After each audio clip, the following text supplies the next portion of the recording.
এরপর হযরত ইব্রাহিম আলাইহিস সালাতু ওয়াস সালাম তার পুত্র হযরত ইসমাইল আলাইহিস সালাতু ওয়াস সালামকে নিয়ে এই কাবা ঘরটা পুনর্নির্মাণ আবার করেছেন। সুবহানাল্লাহ। এখনো আছে। শুরু তা নাই, মক্কাতুল মুকাররমা ঐক্যবদ্ধ, এক নম্বর হলো ঐক্যবদ্ধ গঠন করার জন্য শিক্ষা দেওয়া হয়, আর এই কাবা মানুষের নিরাপত্তার জন্য শিক্ষা দেওয়া হয়। আল্লাহ তাআলা কোরআনুল কারীমের ভিতরে বলেছেন, وَإِذْ جَعَلْنَا الْبَيْتَ مَثَابَةً لِلنَّاسِ وَأَمْنًا وَاتَّخِذُوا مِن مَّقَامِ إِبْرَاهِيمَ مُصَلًّى وَعَهِدْنَا إِلَى إِبْرَاهِيمَ وَإِسْمَاعِيلَ أن طاهر بيتي للطائفين والآكفين والركع السجود। আল্লাহ পাক রব্বুল আলামিন সূরাতুল বাকারার ভিতরে বলেছেন, যখন আমি কাবা ঘরকে মানুষের জন্য শান্তির নিরাময় করলাম, শান্তিময় করলাম। সুবহানাল্লাহ বলেন। কাবা ঘর মানুষের জন্য শান্তি, শুধুমাত্র মুসলমানদের জন্য নয়, শুধুমাত্র মুসলমানদের, সমস্ত মানুষের জন্য এই কাবা ঘরকে শান্তিময় করেছেন কে? আল্লাহ। তাহলে যে জায়গায় শান্তি 24 ঘন্টায় আল্লাহর রহমত নাজিল হতে থাকে, সুবহানাল্লাহ, একটা মিনিটও মিস নাই। কাবা গৃহে 24 ঘন্টায় আল্লাহর রহমত নাজিল হতে থাকে। শুরুতে আল্লাহ পাক বলেন, ওয়াত্তাখিযু মিন মাকামি ইব্রাহিম মুসাল্লা, আর আমি মাকামে ইব্রাহিম, ইব্রাহিম যে জায়গায়, যে পাতার উপরে দাঁড়িয়ে দাঁড়িয়ে কাবা ঘরকে নির্মাণ করেছিল, ইব্রাহিম আলাইহিস সালাতু ওয়াস সালাম কাবা গৃহকে নির্মাণের সময় তার পুত্র ইসমাইল, বাবা আর ছেলে দুটোটাই হলো মিস্ত্রি। বাবা হলো কন্ট্রাক্টর, ছেলে হলো মিস্ত্রি। সুবহানাল্লাহ বলেন না। কাবা গৃহে অন্য কোনো মিস্ত্রি নেই, বাপ ছেলে, আল্লাহর নবীদের হচ্ছে মিস্ত্রি। বাবা হলো কন্ট্রাক্টর, ইঞ্জিনিয়ার। ইঞ্জিনিয়ার হলো কে? ইঞ্জিনিয়ার হলো কে? কন্ট্রাক্টর কে? ইব্রাহিম। কন্ট্রাক্টর কে? আর মিস্ত্রি কে? ইসমাইল। সুবহানাল্লাহ, সুবহানাল্লাহ। এই বাপ বেটা দুজন কাবা গৃহকে নির্মাণের জন্য আল্লাহর হুকুমে নির্মাণের কাজ শুরু করলেন। পৃথিবীর জান্নাতের পাথর দিয়ে এই কাবা গৃহকে নির্মাণ শুরু করলেন।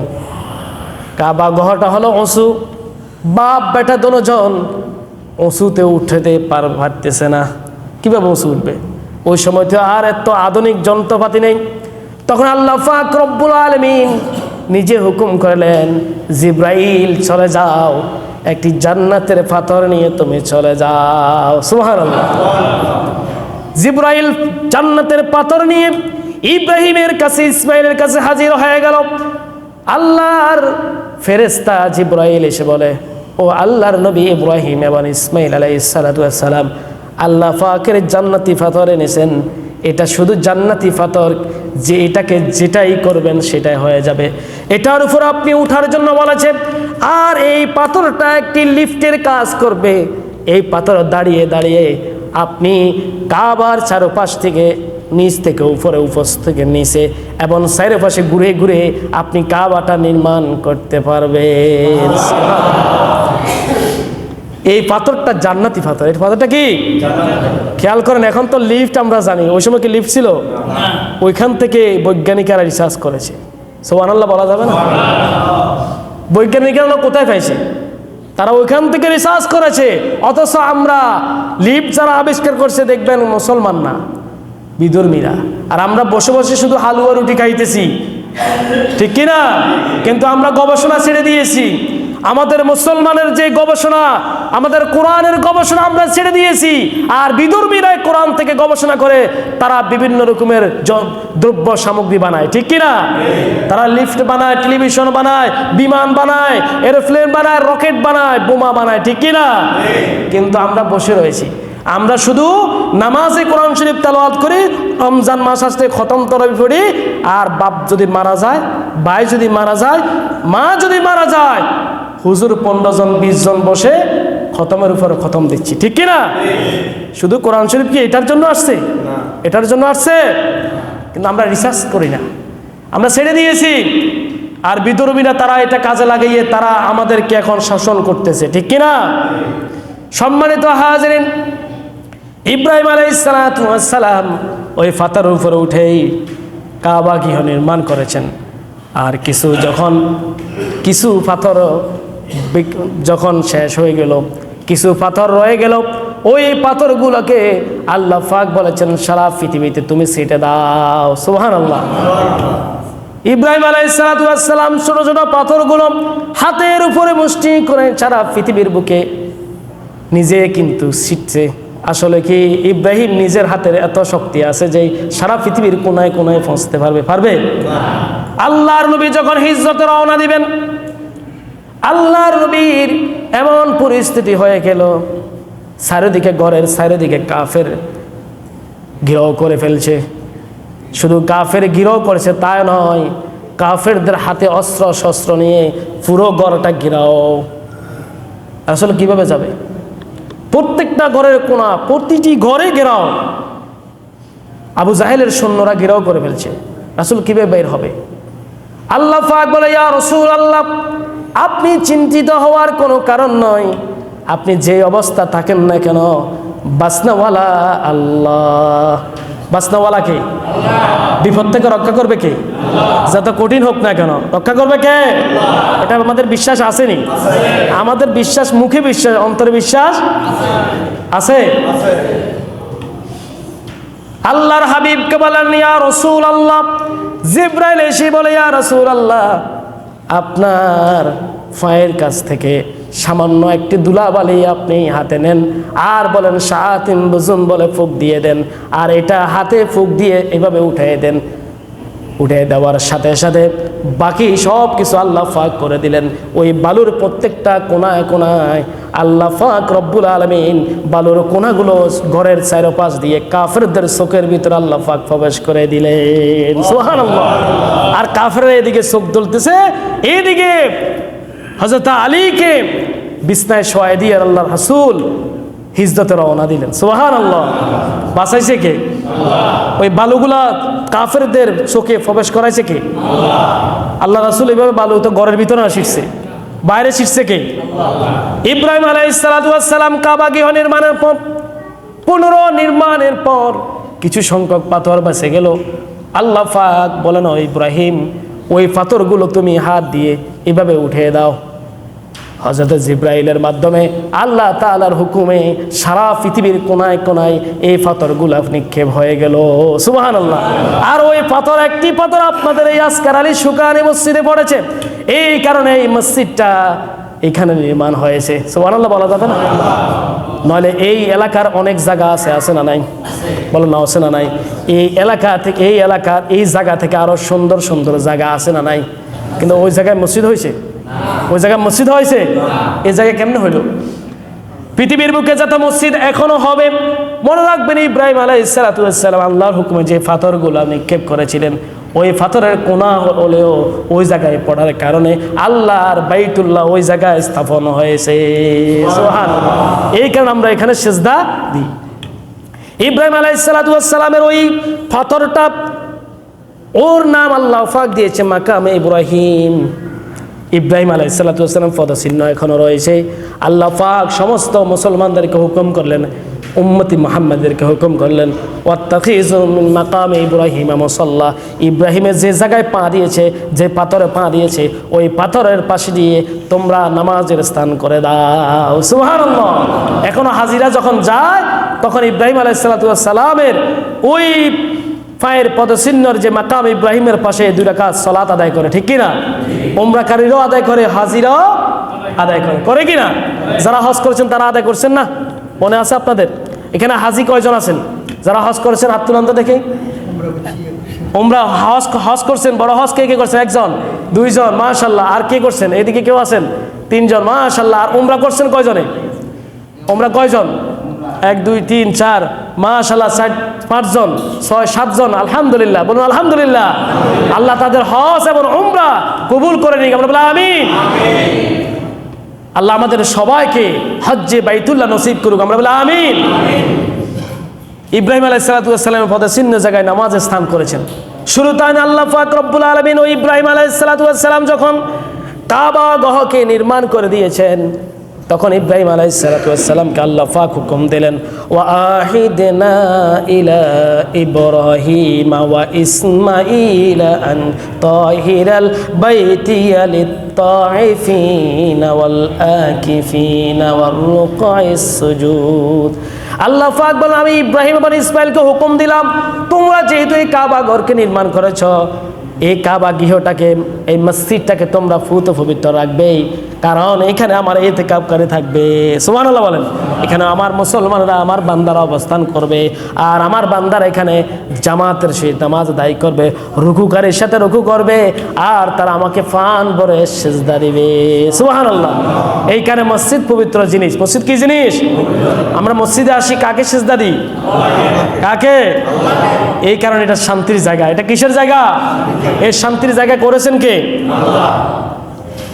তাহলে আমরা কাবা ঘরে নির্মাণের পর হযরত ইব্রাহিম আলাইহিস সালাম আল্লাহর কাছে একটি দোয়া করেছিলেন, রব্বি হাযা বালাদা আমিনান, রব্বি হাযা বালাদা আমিনান, হে আল্লাহ, এই আমার এই প্রদেশটাকে, আমার এই দেশটাকে, রব্বি হাযা বালাদা আমিনান, আপনি শান্তিময় করে দেন। বলুন না সুবহানাল্লাহ।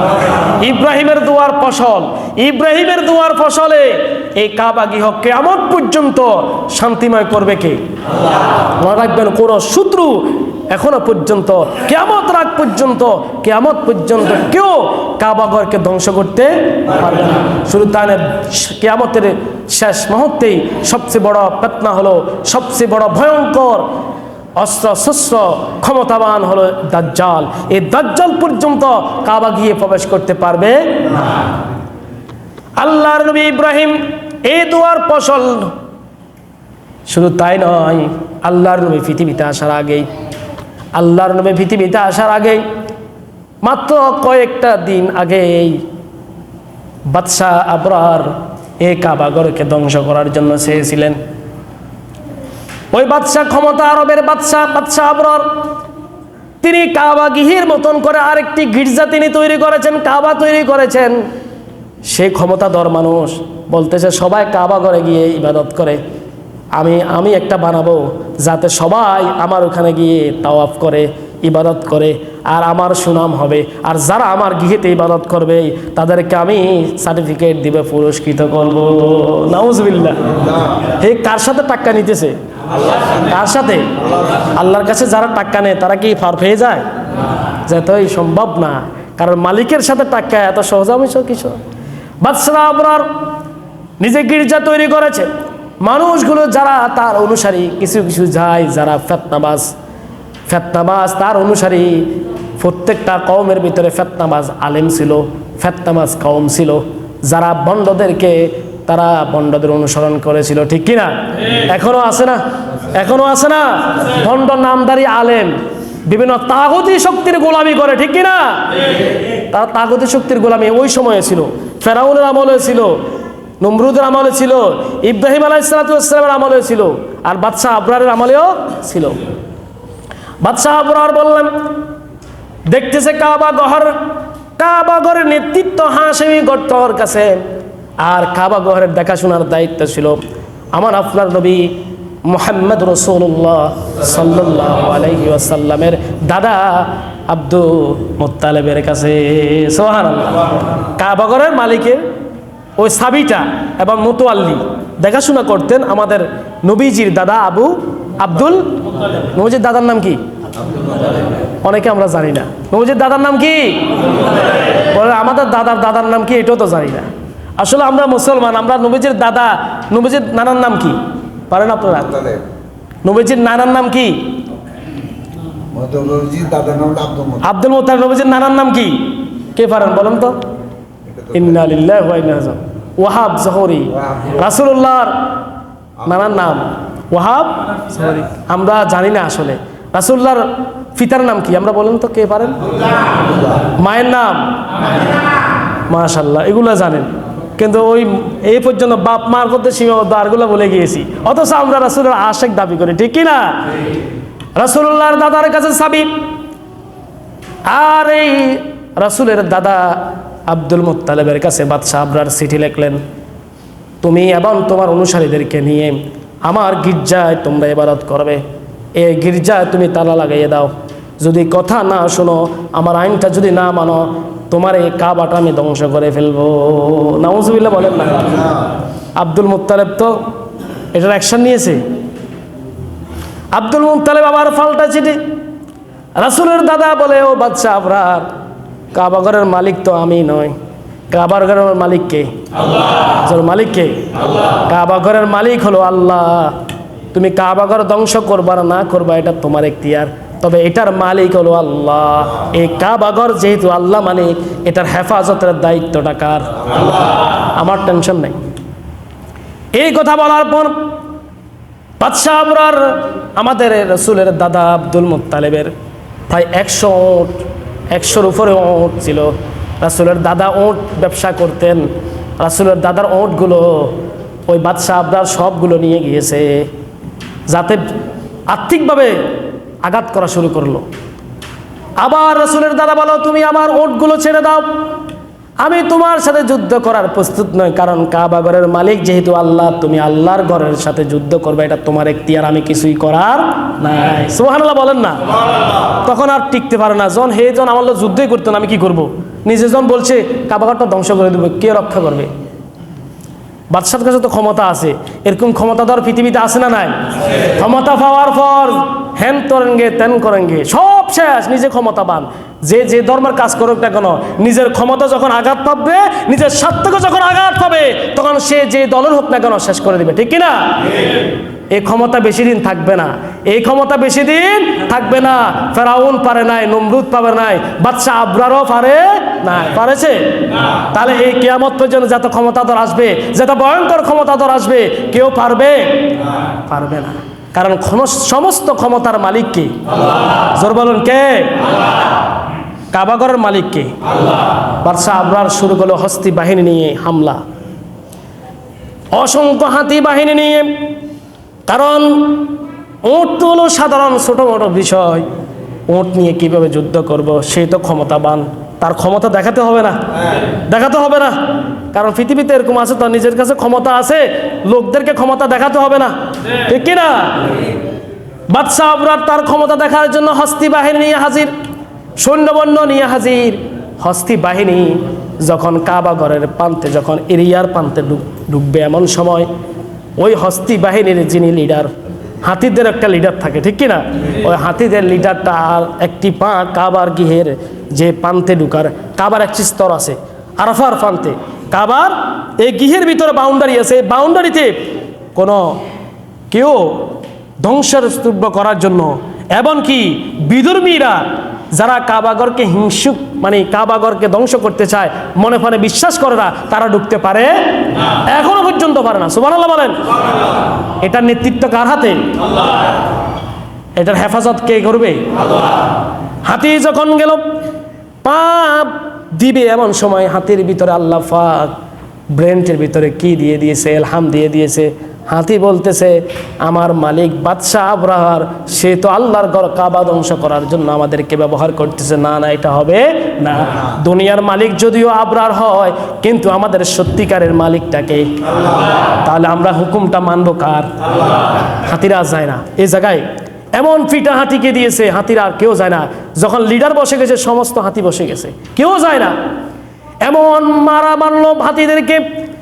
এরপরেও হাতিগুলো উঠে দাঁড়ালো, কষ্ট মষ্ট যখন যাবে, এমন সময় আল্লাহ তাআলার সহ্য হলো না, সাথে সাথে আল্লাহর সশস্ত্র বাহিনী, আল্লাহর বাহিনীগুলো পৃথিবীতে প্রেরণ করে দিলেন। সুবহানাল্লাহ।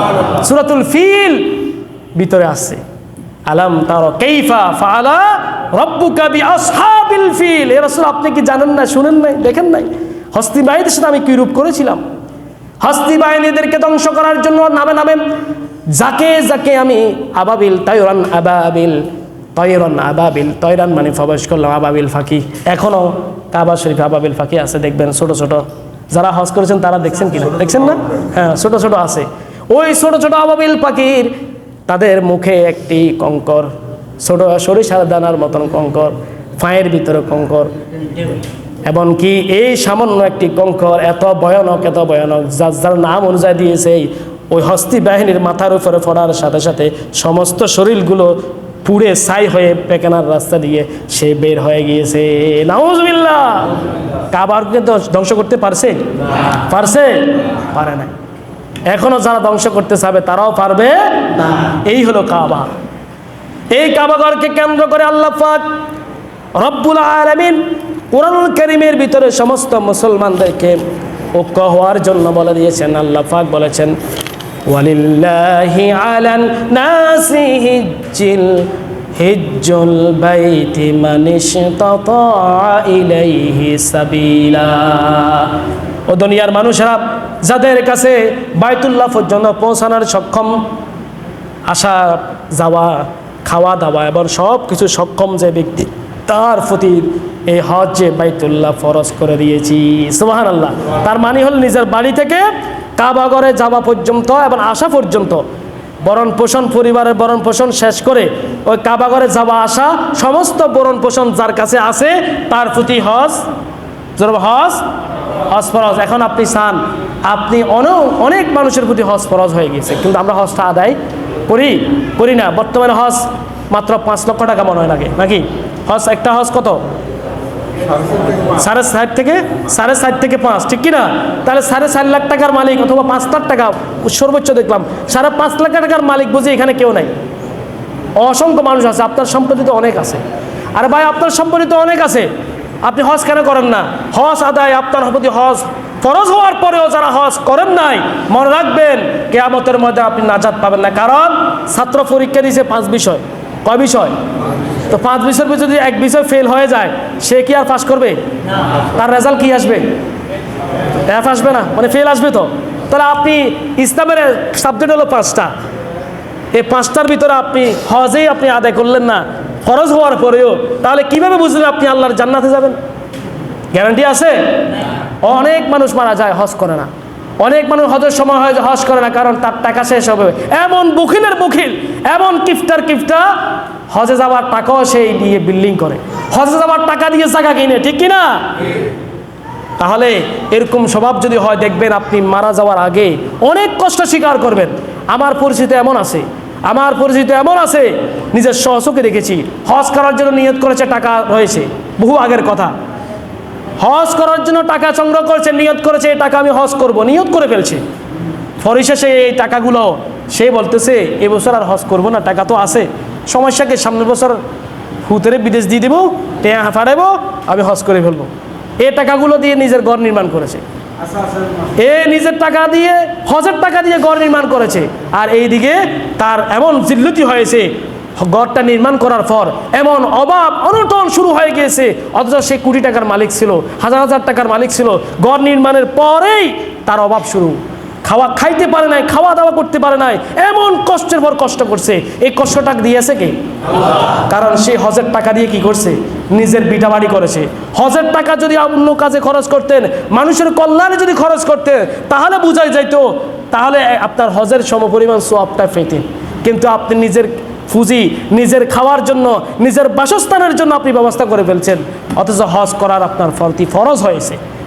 তাহলে হজ যার প্রতি ফরজ, তাড়াতাড়ি হজটা করে নেবেন। আল্লাহর হাবিব বলেছেন, মান হাজ্জা লিল্লাহি ফালাম ইয়ারফুস ওয়ালাম ইয়াফসুকু রাজাকা ইয়াউমা ওয়ালাদাতু উম্মুহু। কোন ব্যক্তির প্রতি হজ ফরজ হয়ে যায়, ওই ব্যক্তি হজ করার পর, হজের সম্পূর্ণ কাজগুলো সম্পূর্ণ করার পর আল্লাহ পাক তাকে এমনভাবে তৈরি করে ফেলেন, যেভাবে পৃথিবীর বুকে সে মাসুম হয়ে এসেছেন। নবজাতক শিশু মায়ের পেট থেকে যেভাবে পৃথিবীতে আগমন করে মাসুম হয়ে, ঠিক তেমনি ওই হাজি হজ কমপ্লিট করার পর তার শরীরে, তার অন্তরে, তার নফসের ভিতরে কোনো গুনাহ থাকে না। সুবহানাল্লাহ বলেন। সে মাসুম হয়ে যায়, একদম মাসুম। এই কারণে যারা হজ থেকে আসে, আমরা সবাই তার জন্য সাক্ষাতের জন্য যাই, ঠিক কিনা? তাহলে হজ যাদের প্রতি ফরজ, তারা অতি তাড়াতাড়ি হজ করবেন তো ইনশাল্লাহ? হজ করবেন তো ইনশাল্লাহ? আল্লাহ সবাইকে হজের করার তৌফিক দান করুন, আমিন। মনে রাখবেন, হজ সবার প্রতি কিন্তু ফরজ নয়।